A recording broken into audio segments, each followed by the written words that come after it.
Terima kasih Anda masih menyaksikan Political Show. Dalam pemagaran laut di perairan Tangerang belum terang benderang. Investigasi siapa yang patut bertanggung jawab atas derita nelayan dinilai lamban karena kementerian saling tunjuk hidung soal penyelesaian kasus pagar laut yang sudah terpasang. Nah, usai dinyatakan ilegal oleh Menteri Kelautan dan Perikanan Wahyu Sakti Trenggono, akankah dalang dibalik pemagaran laut ini diganjar sanksi atau justru masih bisa sembunyi? Misteri dalam pembangunan pagar laut Tangerang. Kita akan membahasnya dan sudah hadir di studio CNN Indonesia 4 narasumber yang akan bicara soal konflik pagar laut ini. Saya perkenalkan satu persatu. Di paling kanan saya ada Deputi Walhi, ada Pak Mukri Friyatna.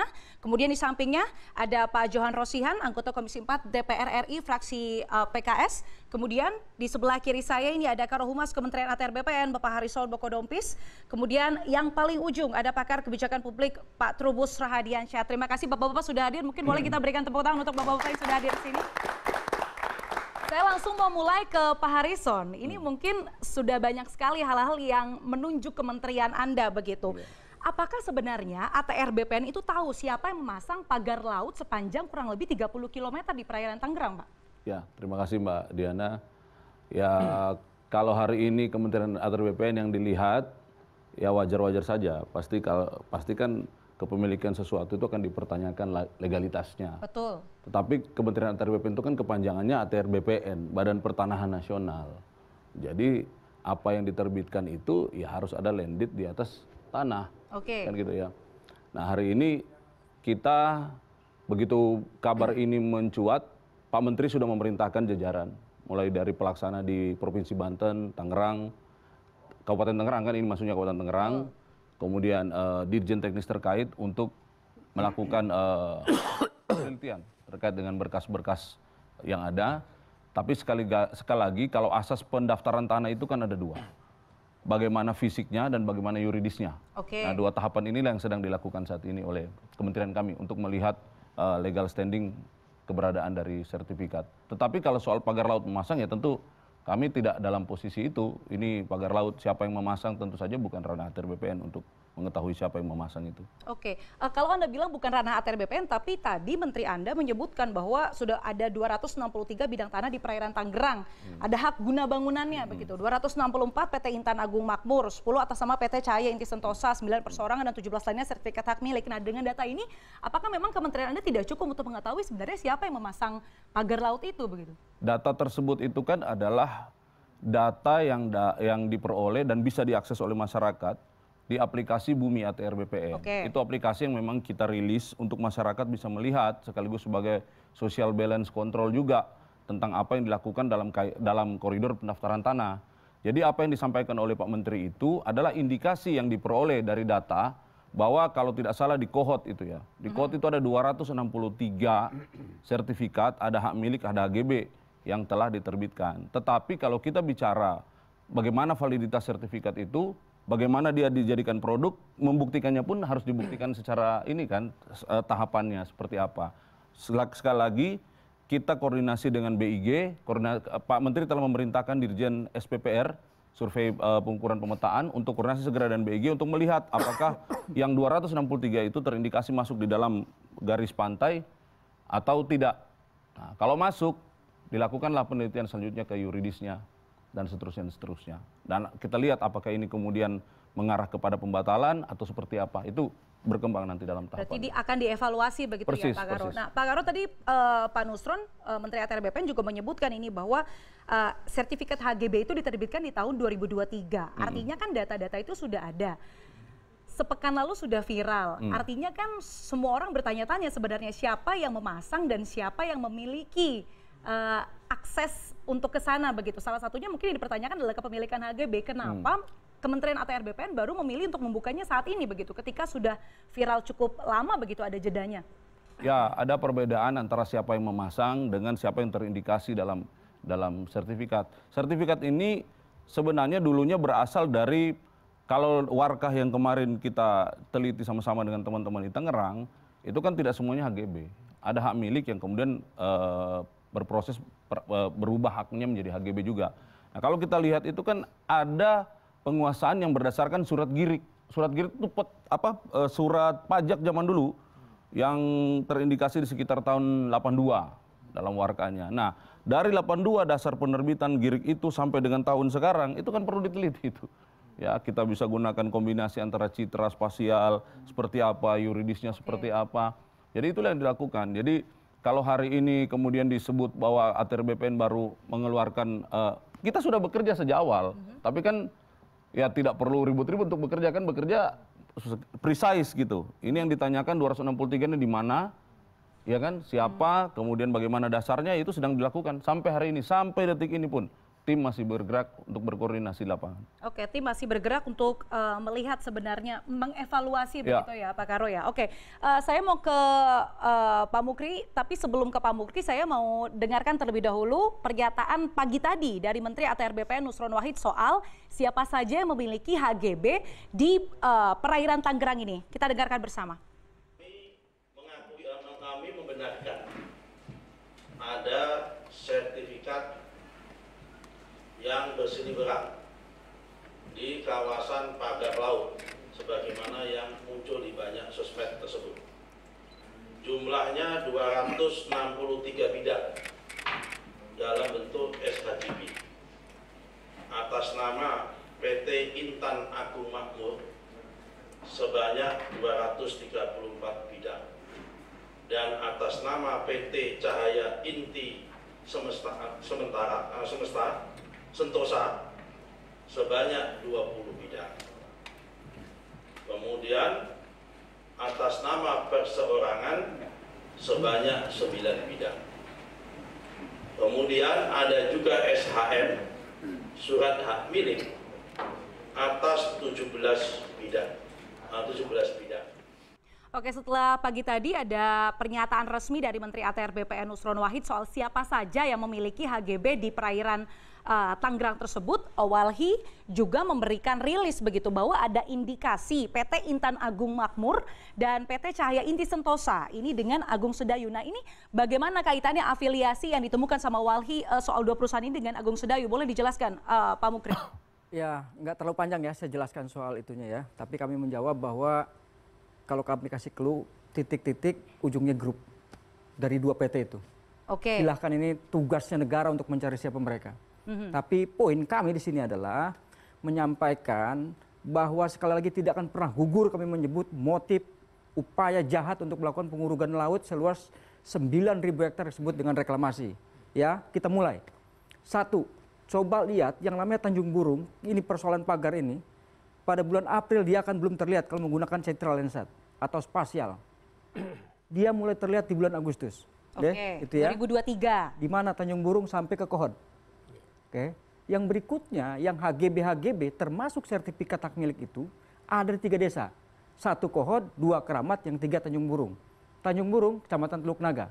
Kohod dan Keramat ada di Kecamatan Paku Haji kalau tidak salah. Seperti itu ya. Nah, ini berarti dia sistematis. 2015 dimulai yang namanya dimasukkan dokumen rencana tata ruang itu menyebutkan bahwa salah satu cara untuk membuat kota baru itu adalah dengan mereklamasi pantai. Oke. Seperti itu, ya. Nah, jadi tahapannya itu luar biasa. Karena itu kami berharap sebetulnya ini terlepas dari segala kekurangan yang dimiliki oleh pemerintah, pimpinan pemerintah kita yang baru dalam hal ini, kami ingin menyampaikan pesan sekaligus juga bermohon, ya, kita boleh beda pendapat. Biang keladi, saya sebut saja penjahat, saya nggak akan khawatir, ya, siap tempur kami, siap tempur. Oke, penjahat di Republik ini yang menjual tanah air ini, orang-orangnya itu bercokol di badan pertanahan, mulai dari BPN, kantor pertanahan sampai dengan ke atasnya. Oke. Kenapa? Apa rujukannya? Kalau Pak Presiden bisa mampu nanti ya menjawab satu persoalan ini, indikator keberhasilannya adalah konflik agraria di bulan Desember tahun ini juga akan menurun. Coba lihat persoalan tanah yang menimbulkan korban jiwa, orang dipenggal lehernya, ditembak, dicaci maki, dikriminalisasi, dipenjara. Persoalannya adalah karena status surat yang terbit dari Badan Pertanahan. Baik. Kita kembali ke pagar laut, Mas Mukri. Ini Anda tadi menyebutkan titik-titik grup. Ini siapa yang Anda maksud? Ya. Saya nggak usah sebutkan, makanya ini karena Walhi memberikan rilis bahwa ada afiliasi dua PT yang tadi disebutkan oleh Menteri ATR BPN ini dengan Agung Sedayu Group begitu. Apakah benar yang Anda maksud Agung Sedayu Group begitu? Walhi menemukan hal itu? Ya, jadi perusahaan itu terindikasi afiliasinya ke sana memang. Oke, ke Agung Sedayu. Tapi kami tidak bermaksud dalam konteks mau dia pagar mau apapun silakan ya. Tapi ini soal nama. Bisa jadi dan nanti beralibi, betul ini afiliasi kami tapi tidak dalam konteks yang ini. Tapi gitu. Kemudian Anda menyebutkan ini artinya ada upaya sistematis begitu ya untuk mencaplok lahan-lahan laut yang tadi ujungnya pada reklamasi. Ini mungkin boleh dijelaskan sedikit, meskipun tadi Pak Menteri KKP Wahyu Trenggono juga sudah menyebutkan begitu ya, fungsi pagar laut itu untuk reklamasi alami begitu. Ya benar, itu kan dari awal kami kenapa kemudian kekeh gitu ya. Karena metodenya begini nih. Jadi dalam pagar laut itu dokumennya menyebutkan ada dua. Yang pertama dari bibir pantai itu 100 meter. Sana ya. Yang kedua 200 meter. Ketika misalnya titik panjang pertamanya 200 meter terjadi ruang kosong. Ruang kosong jadi perairan. Disitulah bambu dipasang. Saat ruang kosong ini berproses sedimentasi alamiah masuk, izin di sana ini juga dapat. Ini teknik merampok gaya-gaya HGU. Jadi tanpa biaya dia. Nah Mas Mukri ini menarik sebenarnya tadi Pak Harrison juga menyebutkan bahwa BPN itu kaitannya sebenarnya dengan tanah. Nah ini ada HGB di atas laut. Nah kita dengarkan dulu pernyataan dari pernyataan terbaru ya dari Menteri KKP Wahyu Sakti Trenggono di Istana Negara pada hari ini. Kita dengarkan bersama. Saya perlu sampaikan kalau di dasar laut itu tidak boleh ada sertifikat. Jadi itu sudah jelas ilegal juga. Menurut identifikasinya dari Pak Menteri ATR BPN itu sudah ada sertifikatnya. Yang atas nama siapa saya tidak hafal ya. Teman-teman bisa cek sendiri. Dan itu nanti tiba-tiba nongol tuh sertifikatnya tuh. Kalau sudah dia berubah menjadi daratan, itu nanti dia akan nongol sertifikatnya. Tapi bagi kami sekarang ini itu tidak berlaku. Kenapa? Karena pasti yang namanya kegiatan di ruang laut ya tidak boleh, harus ada izin. Di pesisir sampai ke laut tidak boleh, harus ada izin. Itu yang terjadi. Oke Mas Mukri, saya mau tanya ke Anda, ini sebenarnya masuk akal gak sih ada HGB di atas perairan? Secara aturan itu bisa atau enggak sih Mas? Ya, namanya orang maling bisa-bisa aja, karena dia menyebutkan perlakuan kejahatan. Jelas memang tidak boleh yang namanya laut dikapling-kapling. Putusan MK nomor 3 tahun 2010. Saat itu kita persoalkan yang namanya HP3. Hak menguasai wilayah pesisir lautan, nggak boleh. Maka di zaman Pak Mahfud itu terbitlah, nggak boleh itu uji material ya terhadap Undang-Undang 27 tahun 2007 tentang pengelolaan pesisir dan pulau kecil. Gitu. Jadi tidak boleh yang namanya sudah tidak boleh laut itu dikapling. Kok tiba-tiba ujur-ujur lagi nih muncul hantu belau dari mana? Kalau nggak ada penjahatnya ini. Gitu. Ya maaf sekali kepada perwakilan dari Kementerian Pak ATR. Kalau memang kami misalnya bukan ranah kami mensertifikatkan yang namanya laut ya, bukan kewenangan kami, BPN itu mensertifikat di tanah. Lah kenapa dimunculin? Dalam websitenya. Baik, saya mau ke Pak Harrison. Saya meminta justru kalau nggak dibongkar nggak bakal ngaku dia. Saya meminta tanggapan atas pernyataan Pak Mukri ke Pak Harrison. Tapi patut kita apresiasi juga begitu. Kementerian ATR BPN jadi kementerian pertama yang menyebutkan siapa-siapa saja yang memiliki HGB setelah ada banyak sekali misteri dan tanda tanya abu ke labu soal siapa yang memasang, siapa yang memiliki hak atau HGB di situ. Nah, Pak Harrison ini disebutkan begitu ya. Ini sebenarnya tidak mungkin memiliki HGB di atas perairan. Kenapa hal itu bisa terjadi sih Pak? Ya terima kasih. Pertama-tama kita apresiasi lah sama masyarakat ya. Teman-teman Walhi ini mitra ATR BPN yang paling kritis. Itu kita apresiasi. Salah satu contoh kenapa, ini saya mau ngomong dua hal. Pertama, ini kan data bisa dilihat karena apa? Karena ada aplikasi ATR BPN namanya Bumi ATR. Kalau tidak ada Bumi ATR, tidak gampang juga untuk tahu. Artinya apa? Kementerian ATR BPN itu punya sistem check and balances yang baik. Bahwa kemudian ini menjadi permasalahan apakah ini valid atau tidak valid. Sebagaimana produk sertifikat itu adalah sebuah produk hukum. Ada tahapan-tahapannya, ada masa fisik dan masa yuridisnya. Maka proses untuk mengkaji itu harus melewati tahapan itu juga dong. Apakah dia kemudian dibatalkan dan lain sebagainya harus melewati itu juga. Betul, kalau mau disampaikan ada fakta begini, memang nyata ini laut dan lain sebagainya. Saya ingin mengatakan kita ini hidup di negara hukum. Apa yang terlihat itu pun tetap harus bisa dibuktikan secara hukum. Itulah kenapa tadi saya bolak-balik mengatakan ATR hari ini sedang bergerak, fisik sedang dicek. dilakukan koordinasi dengan teman-teman BIG. Ini gimana, garis pantainya di mana? Citra tahun 82 ada Girik. Bagaimana sih tahun 82 itu? Oke. Sekarang tahun berapa? Betul juga kalau memang tidak pernah ada riwayat di situ kan gimana? Kita mau mempertanggungjawabkan itu. Baru kemudian bergeser ke arah yuridis. Jadi saya pikir apa yang disampaikan Pak Sugri itu ya oke, itu kritik masyarakat kepada kita. Tapi kita sudah menjawabnya juga. Ini data hari ini yang buka duluan itu Pak Menteri ATR BPN. Oke, termasuk berarti ATR BPN sedang meng-cross check karena sebenarnya pada di awal begitu Pak Harrison ada dua data yang berbeda. Ya. ATR BPN menyebutkan bahwa wilayah tersebut tadinya adalah daratan. Tetapi KKP menyebutkan dalam 24 tahun terakhir ini sebenarnya memang lautan begitu. Nah, itu juga salah satu hal yang di-cross check begitu. Bagaimana sejauh ini? Saya pikir statementnya bukan seperti itu literalnya. Justru ATR itu sedang melihat meneliti fisiknya itu sekarang di atas 263 sertifikat itu apa? Oke. Riwayatnya dulu dari tahun 82 seperti apa sehingga bisa dilakukan pengukuran dan terbit sertifikat yuridisnya. Di situ. Nanti setelah itu lengkap hasil penelitiannya melangkahlah kepada upaya yang sesuai dengan ketentuan hukum. Apakah mau pembatalan, apakah mau diteruskan, itu hasil aja. Tapi sebelum ke sana kita fokus kepada produk yang kita terbitkan sendiri. Kita nggak fokus dengan pagar-pagar kayu laut yang dibangun itu. HGB tersebut. Kita fokus kepada produk yang hari ini sedang dibicarakan. Oke, baik. Saya mau beralih ke Bang Johan. Bang Johan, ini Komisi 4 tuh ada nggak, mengetahui nggak bahwa siapa sih yang memasang pagar laut ini? Pasti kan juga langsung kasakusuk di Komisi 4, diskusi dengan pemerintah, tanya sana-sini. Tahu tidak Anda? Apakah memang benar kaitannya dengan Agung Sedayu Group atau seperti apa Bang Johan? Ya, pertama ya, kasus ini muncul saat DPR reses. Betul, reses yang cukup lama ya Bang ya? Sangat lama, ya, setahun lah. Dari 2004 sampai 2025, hampir 2 bulan. Oke. Saya kebetulan waktu itu ada acara partai, pulang ke sini tanggal 7. Oke.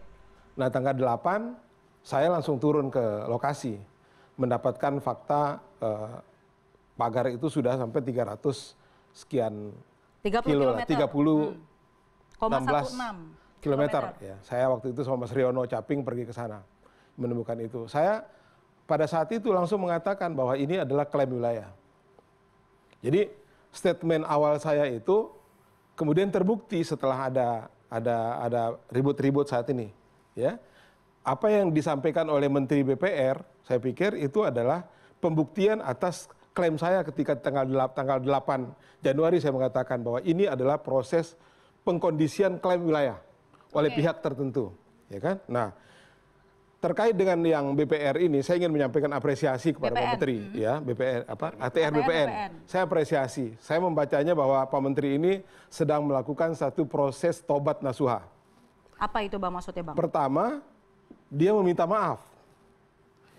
Yang kedua, permintaan maaf itu kan sebagai bentuk mengakui bahwa telah terjadi kesalahan. Oke. Maka proses taubat berikutnya adalah jangan ulang lagi kan gitu Pak. Ya, jangan ulang lagi, buka seterang-terangnya kasus ini gitu, biar tidak menjadi pertanyaan publik. Oke, pertanyaannya Komisi 4 tahu tidak siapa yang terafiliasi ataupun yang memasang pagar laut itu? Karena pertanyaannya siapa yang harus bertanggung jawab atas pemasangan Secara itu, kelembagaan, Mbak, secara kelembagaan belum ada yang berani mengatakan itu. Oke. Tapi sebagai personal, karena saya sudah turun ke sana, dengan saya mengatakan bahwa itu adalah proses klaim wilayah oleh sesuatu pihak, saya sudah spill peak waktu itu. Bahwa dia bertanggung jawab. Kan kita menjawab satu pertanyaan dasar, ya. Siapa yang paling diuntungkan dengan adanya pagar itu? Oke. Kan itu pertanyaan dasarnya itu. Siapa yang paling diuntungkan? Kan pengelolaan ruang laut itu dua saja prinsipnya. Satu, menjaga ekosistem. Yang kedua adalah menjaga kesejahteraan nelayan. Nah, dua alasan ini itu dinegasikan dengan adanya pagar ini. Oke. Pagar ini membuat rusaknya ekosistem. Kalau tadi penjelasan soal ada abrasi, ada apa, itu adalah omong kosong. Kalau kita ingin menjaga abrasi bukan begitu modelnya gitu. Abrasi itu secara teknis itu baru ada dua, secara alami dengan menanam mangrove. Yang kedua kita memasang breakwater di situ, pemecah gelombang. Baru itu teorinya gitu. Saya belum mendengar teori soal bambu untuk menahan abrasi, belum gitu. Kecuali kalau ada teori yang bisa membantah ini, saya akan koreksi pernyataan saya. Nah, karenanya ini berpegang saja kita kepada statement Pak Presiden, bongkar usut, ya kan? Nah bongkarnya sekali lagi jangan asal bongkar. Karena itu saya memberikan dukungan juga baik kepada Angkatan Laut maupun kepada KKP, gitu kan? Itu hanya berbeda soal cara pandang dan cara pendekatan saja menurut saya gitu. Nah karena itu saya dalam melakukan investigasi terhadap persoalan-persoalan ini, saya selalu berkoordinasi dengan Kementerian KKP karena Kementerian KKP adalah mitra saya, mitra Komisi 4 gitu. Saya selalu berkoordinasi dengan Pak Victor sebagai Dirjen Penggunaan Ruang Laut. Termasuk bagaimana kritik saya kepada beliau tadi, jangan dong nampakkan konflik antar lembaga negara ini, tidak enak dilihat oleh publik. Begitu. Oke, berarti Abang juga merasakan bahwa kementerian ini juga cukup saling tunjuk hidung begitu ya Bang? Ini salahkan ini minta pernyataan ini begitu Bang. Ini ada koordinasi yang kurang atau seperti apa Bang? Indikasi itu sudah sering kita temukan. Pada tahun 2019-2024 kemarin periode pertama saya itu saya masuk pansus revisi Undang-Undang Kelautan. Oke. Ya kan? Fokus kita bahas waktu itu siapa sih Coast Guard Indonesia ini? Siapa sih penjaga pantai Indonesia ini? Masing-masing saling klaim. Apakah TNI AL, apakah Bakamla? Semua itu. Ada Bakamla, ada Polair, ada PSDKP, ada KPLP, ada segala macam di situ. Oke, nah, pagar penjaga laut itu pun bahkan tidak bisa pagar ini menampar semuanya gitu. Oke. Pagar ini menampar semuanya. Untuk apa kalian merebut kewenangan-kewenangan ini? Ya kan? Yap. Sementara pantai sendiri Anda tidak bisa jaga. Nah, ini mari kita jadikan pagar ini sebagai puncak gunung es atas persoalan data, atas persoalan koordinasi antar lembaga di kita ini. Gitu. Oke, baik. Saya mau beralih ke Pak Trubus. Pak Trubus, ini soal karut-marutnya pagar laut, apakah ini termasuk privatisasi lautan? Kemudian perihal, saya juga mau Anda menanggapi soal kementerian yang ini sebenarnya agak seperti apa ya, dari kementerian TNI AL butuh waktu untuk bisa menyamakan langkah untuk bisa mengatasi konflik pagar laut ini. Silakan Pak Trubus. Iya, saya berpandangan bahwa dari kebijakan ini kan bermula dari political will pemerintah kan. Karena apa? Karena pemerintah sendiri yang mengendaki ada pembangunan di situ. Nah, persoalannya kemudian ketika koordinasi yang minim antar kementerian lembaga itu sendiri berakibat dari ATR ke KKP kemudian ke pemerintah daerah, itu kan mereka saling berebut karena di situ ada nilai cuan yang mereka masing-masing perebutkan. Nah, pada akhirnya kemudian yang kita lihat tata kelolanya jadi amburadul di situ karena masing-masing punya kepentingan begitu. Nah, karena itu adalah dalam konteks bagaimana kemudian publik yang menjadi korban dalam ini masyarakat nelayan kan. Masyarakat nelayan hampir tidak bisa jadi penonton saja mereka, tapi oleh pihak tertentu itu oleh entah itu namanya ormas, entah itu namanya lembaga apa, kemudian ini dianggap sebagai pihak yang istilahnya ya diuntungkan atau malah mereka yang dirugikan. Jadi mereka dijadikan kuda Troya aja untuk ini gitu, untuk kepentingan elit itu, sehingga privatisasi yang muncul di situ adalah memang upaya-upaya pemerintah sendiri dalam hal untuk istilahnya membangun tanpa menggunakan APBN, kan itu persoalannya. Ketika itu kemudian muncul, maka latar belakangnya adalah arahnya ke kebijakannya lebih kepada kebijakan untuk memberikan kepada swasta. Karena itu kita lihat tadi kepemilikan tanah itu kan kebanyakan dari swasta yang afiliasinya tadi sampai ke yang disebut tadi Sedayu misalnya. Kan ini kan jadi potret. Tetapi yang jelas di situ SHM itu muncul. SHM muncul ada berapa 9 orang kalau nggak salah yang punya di situ. Nah, ini juga mengindikasikan berarti mereka adalah orang-orang yang punya, mungkin pemain juga mereka yang punya relasi dengan kuasa sehingga dia bisa punya tanah, punya sertifikat di situ. Nah, ini juga harusnya menjadi bagian yang menurut kebijakan publik adalah karena itu produk hukum harus bisa diusut gitu loh. Proses ini tadi diakui oleh dari ATR bahwa itu sedang diusut gitu loh. Karena cuman ini persoalannya kalau ini berdebat terus antara kementerian lembaga itu terus kementerian KKP, ATR, BPN, nah itu pokoknya ini semua berdebat. Nanti ujung-ujungnya ini prosesnya jadi saya ke depan jadi pesimis, masuk angin. Itu jadi nggak masuk angin lah, ujung-ujungnya tidak selesai. Siapa penanggung sebenarnya kalau mau ditanya, ya ini semua political will dari presiden. Kalau presidennya mau, ya sudah dikumpulkan aja, ditanya siapa yang punya, selesai. Itu tinggal dibuka ke publik. Tetapi kan persoalannya tidak sesederhana itu. Ada kepentingan-kepentingan yang bermain di mana kemudian pembangunan itu harus jalan kan gitu. Nah, sepanjang itu harus jalan, berarti mau PEK, mau PSN, mau yang lainnya tadi di luar itu adalah membentuk satu upaya sinergitas dalam rangka untuk percepatan pembangunan. Di sini APBN tidak tidak diperlukan, kan gitu intinya. Ketika hanya BBN hanya di PSN-nya saja, Mbak, gitu. Oke, baik. Dan political presiden tadi ditunjukkan hari ini dipanggil begitu ya Menteri KKP dan juga beberapa jajaran untuk bisa dimintai pertanggungjawaban dan diberikan instruksi langsung untuk bisa mengusut tuntas seterbuka mungkin begitu ya, setransparan mungkin begitu ya. Kita akan berlanjut membahas soal karut marut dari pagar laut ini, tapi kita harus jeda terlebih dahulu, tetap di Political Show.